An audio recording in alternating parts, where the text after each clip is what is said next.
Alyssa Mercante went into Roblox to fight ICE. No, seriously, guys. Just when you think journalism couldn't get any more embarrassing, Alyssa Mercante boots up Roblox and declares herself a wartime correspondent in the pixelated suburbs of Brookhaven and Roblox. That's right, real world ICE protests. She skipped those. But a fake protest and a kids game? Now she's got her boots on the ground. So apparently, Mercante bravely logged into Roblox. Yes, Roblox, the game where 9-year-olds run barbershops out of gas stations, and declared it the front lines of the anti-ICE movement. Bravery alert here, guys. Bravery alert. Forget the real world protests out there. Forget actually showing up to one of the several that are happening in Los Angeles where she literally was the week that they started. Hassan, a influencer that she just absolutely simps for, to say in light terms, we all know the real fact. He was there in the front lines, but she wasn't. No, she looked at real activism when she had her chance to be with Daddy Hassan and said, nope. I'd rather interview kids holding pretend signs in a Lego-ass video game. Because that's what she did, guys. Roblox, the game where kids have usernames like XX, Shadow Pug, XX, and pretend to be dentists and cops in a world made of plastic little Lego-looking toys, is now ground zero for America's immigration debate. It's become a hotbed for political activism where kids roleplay as protesters and law enforcement. Oh, a hotbed, guys. So yeah, she wrote this full article, this full cringe article right here about kids clashing in anti-ICE protest in a roleplay server. Not real protests, not real ICE raids, not anything that involves the actual physical world and touching grass. No, this is happening in Brookhaven. Brookhaven. The same game where 8-year-olds run around shirtless, basically asking ABC for mom and all that other meme stuff. These kids literally just run amok in here. This is like a brain rot hub for children. There's no activism here. And the best part, like I mentioned, Alyssa was in Los Angeles for Summer Games Fest, where actual ICE protests were happening, and she still chose to stay indoors, boot up her laptop, log into Roblox, and interview children. Award-winning journalism here, guys. Bravery alert, ring the alarm. That's the bravery alert alarm, guys. Yeah, she wrote this full article, which is absolute cringe. We're not going to sit here and read the whole thing. You guys can go and look at it and troll yourself, because it's terrible. A full article about kids clashing in anti-ICE protests in a roleplay server. Again, not real world, not real ICE raids, not real ICE protest, not anything that involves the physical world. And funny enough, she actually joined in on the virtual protest herself. She typed F-ICE over her Roblox avatar's head. That I'm leading the march on Selma, guys. I'm sure Martin Luther King was watching you from heaven, looking down, smiling, thinking, wow, Alyssa Mercante's a real hero. She really gets it, right? So in this article, she describes hopping into the server and seeing a few avatars that were draped in Mexican flags, holding FI signs, and standing near a barricade, which is a true act of defiance, ladies and gentlemen, until you realize that those same exact kids were also ramming each other with cars, lighting police vehicles on fire for the laugh out louds, and stacking toilets in the middle of the street so they can run them over. You know, the typical kind of anarchist behavior you'd expect in a server populated by 4th graders. How tone deaf do you gotta be to think that this is any kind of like real activism here? Like, oh my God.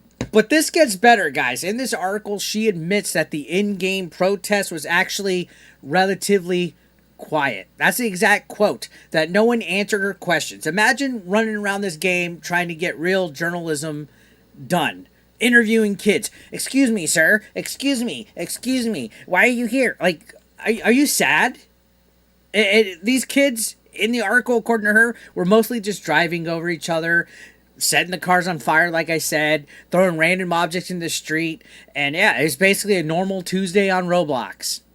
What did you expect? Yet somehow this turned into a Rolling Stone article with all the gravitas of a war crimes documentary. Like, we're going to be seeing this on the History Channel eventually, right? This is peak cosplay journalism. She wasn't interested in real protest or real stories or even real people. She's basically just interested in the performative art of activism, being somebody on the internet for the likes. Like, oh, guys, look at me. I'm an activist. She found kids doing Roblox LARPing, right? Sprinkled in some virtue signaling language in this article about empathy and processing trauma, and basically clicked publish.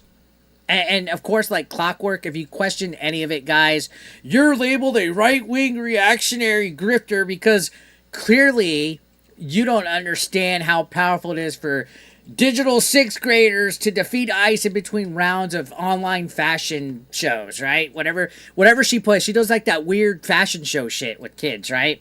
Look, if your revolutionary movement can be disrupted by somebody typing the word poop, then, you know, it might not be that great of an uprising that you think it is, to be completely honest.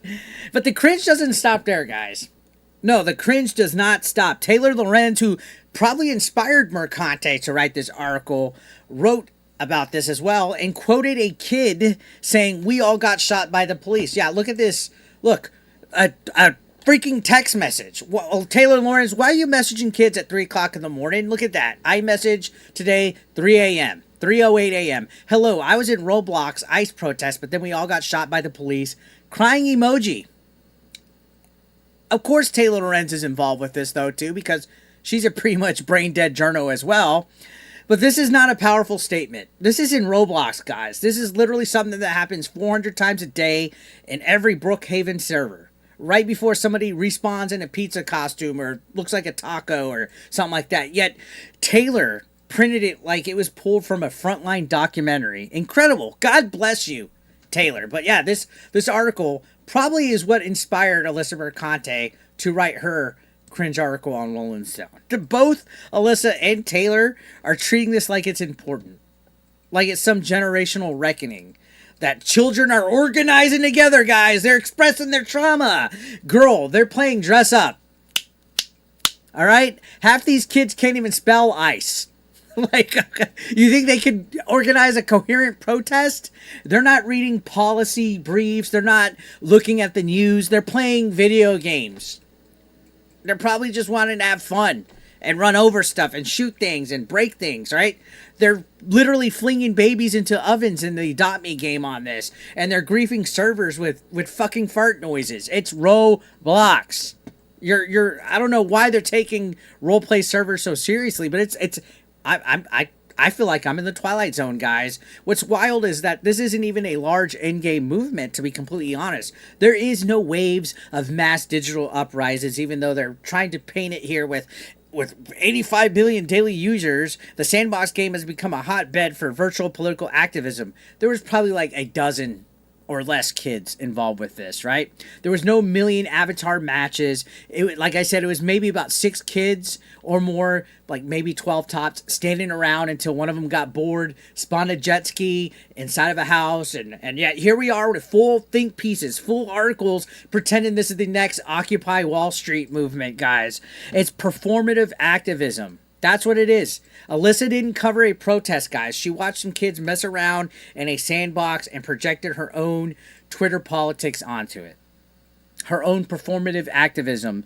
Her piece isn't journalism. It's Roblox fan fiction for people who still think that resistance means tweeting angrily from brunch. Right? She probably had that spritz that she always has. And let's be real. Again, like I said, this isn't activism. It's adult journalists that are cosplaying empathy by projecting political fantasies onto children, into their children's sandbox games, because it makes for a nice headline. It gets clicks. It gets better engagement on Twitter. She's not reporting. She's literally LARPing harder than the Roblox kids that are in these servers. Right? Meanwhile, the real ICE victims, the actual communities affected by the immigration raids, you won't find their stories here. All right?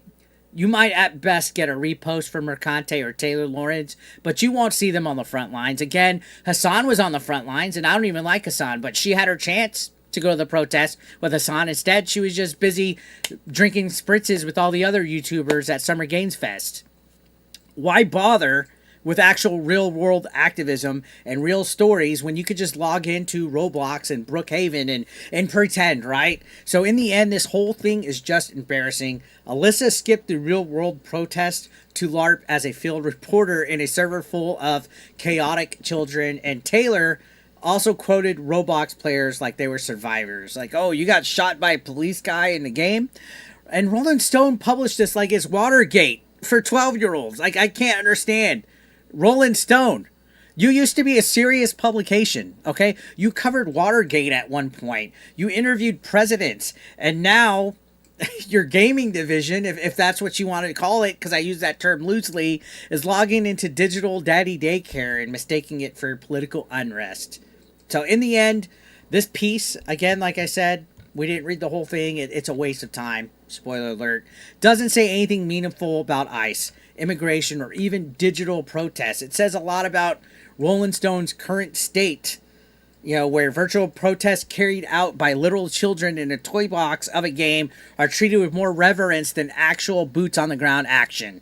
Meanwhile, again, Mercante was in LA, miles from the real world protest, the real world demonstrations, and instead clicking join server from your air conditioned apartment is basically the same thing, right? So again, forget the real world protest, forget actually showing up to all of them happening in Los Angeles, where she literally was. Nope. Alyssa looked to real activism and was like, yeah, I'd rather interview children holding pretend signs in a video game. Congratulations, Alyssa. You've officially turned political discourse into Roblox roleplay. And let's hope nobody starts a hunger strike in Club Penguin next, right? Because that might become a front page feature for Rolling Stone. Anyways, guys, I'm going to leave it there. Don't forget to hit that like button or the dislike. Let me know in the comments how you feel. Subscribe if you're brand new. I'll see you on the next one.